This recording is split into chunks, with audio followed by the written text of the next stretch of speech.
Poppy. I'm Kimberly, and today we are talking all about the brand new Cricut Joy that is available from Joann.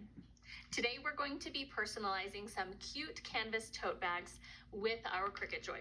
Now, if you're not familiar with Cricut Joy, this is a brand new machine that just launched at Joann, and it is a cutting and writing machine, and it also has its own line of smart materials. Smart materials are specific to the Joy machine, and what's different about them than normal Cricut materials is that they feature a thicker backing and you're able to cut without a mat, which is really exciting. So on today's episode, we're going to talk about how to use iron-on and how to use the Cricut Joy. Let's go ahead and jump right into our project. For this project, you'll need a tote bag, Cricut iron-on, a Cricut Joy machine, a weeding tool, and an easy press. To get started on your project, go ahead and open up your Cricut Design Space app. So I just pulled up my design on my iPad and I made sure to mirror my materials. That way it's cut the right way for iron-on. Before you begin cutting, you'll want to make sure that your fine point blade is loaded in your Cricut machine. Open up your materials. And for this project, I'm using Cricut Smart Iron-On.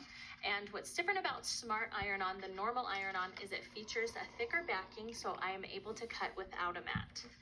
Make sure to place the shiny side of your iron-on downwards and insert your material into your machine.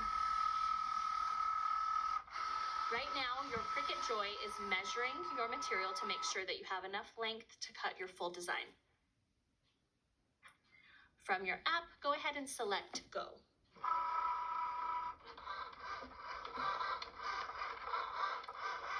Once your machine has finished cutting, unload your mat.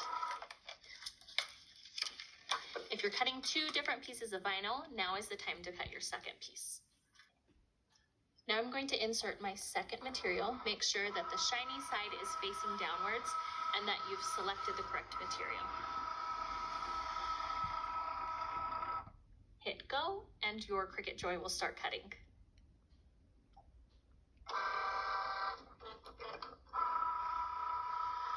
Now that my cut has finished, it's time for me to start weeding my iron-on. I like to start in the corner, grab some of the material and carefully peel it away from the backer. If you're brand new to using iron-on, you'll notice that it has a little more stretch than vinyl. You want to just be careful not to rip anything. So carefully peel it away at a 45-degree angle.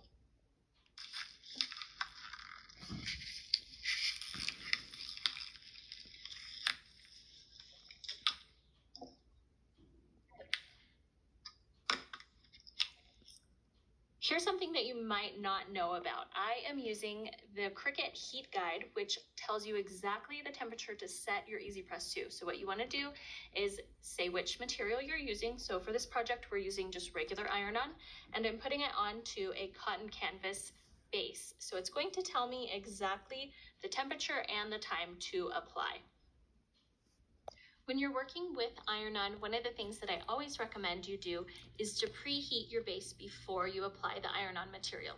What that's going to do is heat up your cotton base and allow your iron-on to have better adhesion.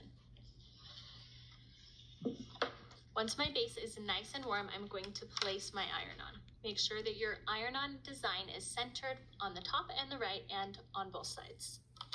Place your Easy Press on top of your project and press firmly down. When you're working with Smart Iron-On, make sure that you allow it to cool completely before you peel the liner away. Peel your liner away from the fabric at a 45-degree angle.